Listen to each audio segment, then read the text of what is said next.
Bismillahirrahmanirrahim. Assalamu alaikum. How are you all? I hope you all living well. I am also good. Alhamdulillah.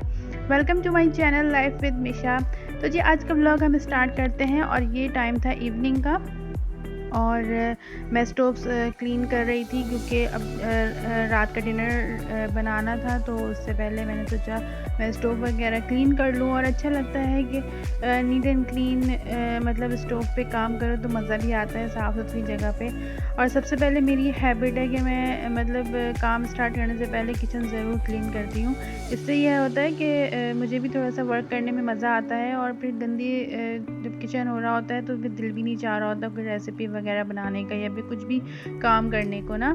तो इसलिए मैं सबसे पहले जो है वो किचन को क्लीन करती हूँ, दैन फिर अपना काम स्टार्ट करती हूँ। तो यहाँ इवनिंग टाइम हो रहा था और बच्चों के लिए भी कुछ ना कुछ रिफ़्रेशमेंट स्नैक्स वगैरह बना के देने होते हैं अक्सर। आजकल तो समर वेकेशन से तो यही होता है मदर्स की मसरूफियत, क्योंकि बच्चों को कुछ ना कुछ जो है ना वो जल्दी जल्दी चाहिए होता है क्योंकि बच्चे घर में होते हैं मोस्टली। तो फिर घर में ज़ाहिर है बच्चों की एक्टिविटीज़ क्या होती है, खेलना कूदना और वर्किंग होता है और फिर खाना पीना होता है। तो मेरी तो यही माशाल्लाह से आजकल बहुत टफ़ रूटीन हुई हुई है कि बच्चों को काफ़ी जल्दी जल्दी भूख भी लगती है, फिर उनको स्नैक्स वगैरह भी बना के देने होते हैं। तो बस ऑलमोस्ट मेरा क्लीन हो चुका था किचन और मैं फिर डिनर वगैरह बनाने खड़ी हो रही थी। और यहाँ पे मैंने सोचा कि कीमा रखा है तो मैं सीख कबाब मसाला लगा दूँ उसके लिए और फिर कबाब वगैरह फ्राई करके। तो क्योंकि इस दफ़ा हुआ भी नहीं था ये इस तरीके से मैंने घर में रखा नहीं था, वरना हर दफ़ा जो है वो मैं पहले ही जो ईद के बाद फ़ौरन ही मैरिनेशन करके ना तो फ्रीज़ कर देती हूँ।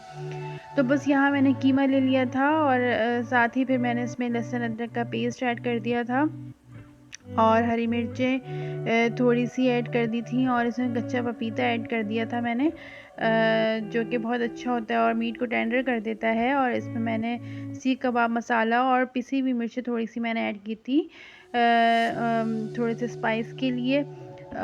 तो इसको अच्छी तरीके से मैरिनेट करके फिर मैंने इसको रख दिया था फ्रिज में। और फिर यही होता है कबाबों का, तो फिर जब खाना होता है तो फिर फ्राई या फिर कर लेते हैं फ्राई ना हल्के से ऑयल डाल के। तो बस यहाँ मेरा ये काम भी डन हो गया था और अच्छा अम्मी की तरफ भी जाना था, उन्होंने भी बारबेक्यू का बोला हुआ था। तो फ़र्स्ट तो हो चुका था ईद पे खैर, उसके बाद भी मेरे हस्बैंड का और मेरे भाइयों का दिल चाह रहा था। तो यही दिन होते हैं बारबेक्यू एंजॉय करने के, गेट टुगेदर के। फिर तो खैर पुराना हो जाता है वक्त, तो फिर कौन करता है। और फिर ज़ाहिर है फिर तो मोस्टली चिकन टिक्के का ही बारबेक्यू हो रहा होता है।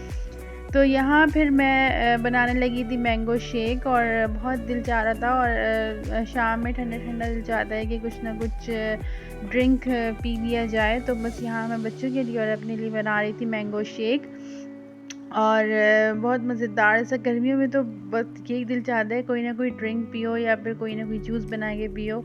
तो इसी तरीके से बस गर्मियाँ गुजर रही होती हैं। ओके, तो जो भी मेरे व्यूअर्स हैं जो मुझे देखते हैं, वॉच करते हैं और लाइक करते हैं, कमेंट करते हैं, बहुत प्यारे प्यारे कमेंट आते हैं आप सब लोगों के, उन सब का दिल से थैंक यू सो मच मुझे मोटिवेट करने के लिए और इतनी मोटिवेशन देने के लिए। और जो भी मेरे सब्सक्राइबर हैं उन सब का थैंक यू सो मच। और जिन लोगों ने अभी तक मेरे चैनल को सब्सक्राइब नहीं किया उन सब से मेरी रिक्वेस्ट है मेरे चैनल को लाइक कमेंट और शेयर सब्सक्राइब लाजमी कर दें और बेल आइकॉन को प्रेस कर दें ताकि मेरी आने वाली जो भी व्लॉग्स होंगे वो उनकी नोटिफिकेशन आप तक पहुंच जाएंगी। तो बस यहाँ मैं आ गई थी अम्मी की तरफ और अम्मी ने मुझे फ़ोन किया था कि बारबेक्यू कर रहे हैं रात में, तो बस आ जाना। तो यहाँ फिर मैं चली गई थी अम्मी की तरफ। अब्बू आए थे, अब्बू के साथ चली गई थी मैं तो जल्दी, क्योंकि मोस्टली होता है कि हस्बैंड थोड़ा लेट हो जाते हैं तो फिर उन्हें 11 बज जाते हैं। तो फिर मैंने कहा जल्दी ही चली जाऊँ। तो बस यहाँ हम आ गए थे और अम्मी ने बनाया था मज़ेदार सा हलवा और बना रही थी अम्मी पूरी पराठा, जो कि बारबेक्यू की स्पेशल जान है, जो कि उसके बिना तो बारबेक्यू खाया ही नहीं जाता, ना सीख कबाब ना टिक्के।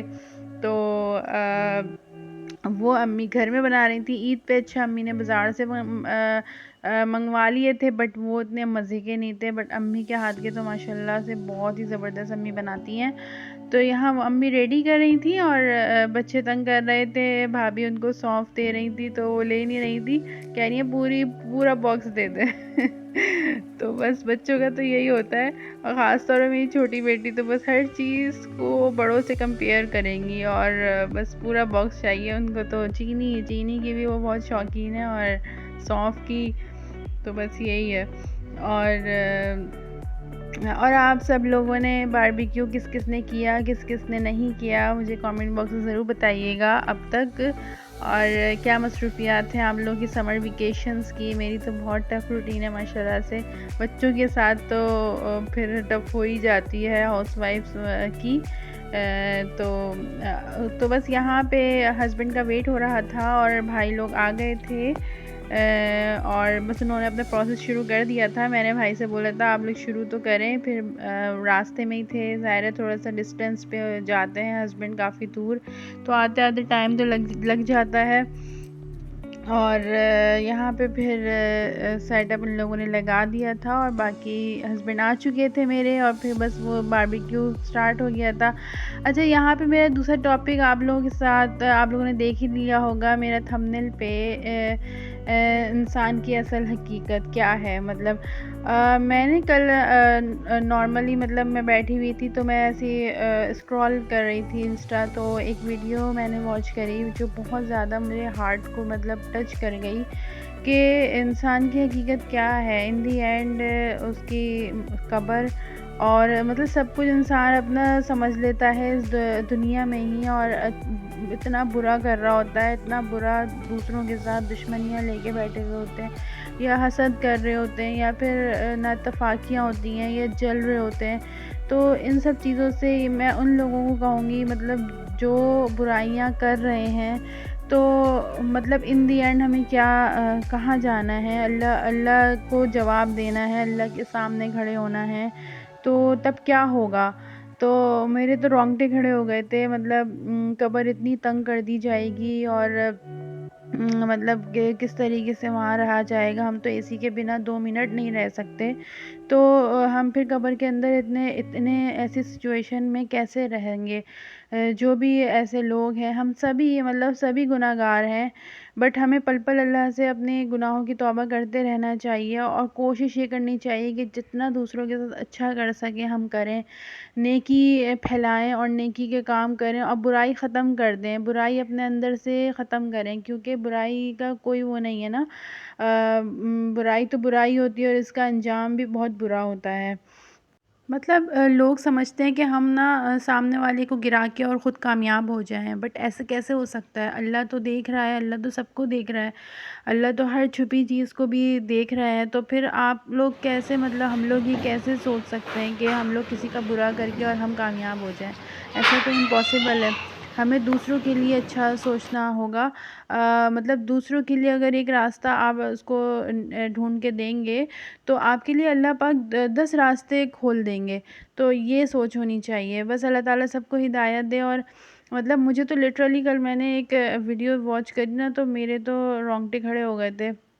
खैर, ये टॉपिक तो ना ख़त्म होने वाला है, और काफ़ी लेंथी हो जाएगा व्लॉग। फिर इंशाल्लाह इस टॉपिक पे बात करूँगी। और आज का व्लॉग मेरा यही तक था। आई होप आप लोगों को पसंद आया होगा, और अगर पसंद आया हो तो लाइक शेयर कमेंट और सब्सक्राइब लाजमी कीजिएगा। अपनी दुआ में याद रखिएगा। फिर मिलूँगी इंशाल्लाह किसी अच्छे न्यू व्लॉग के साथ। टिल देन अल्लाह हाफ़िज़।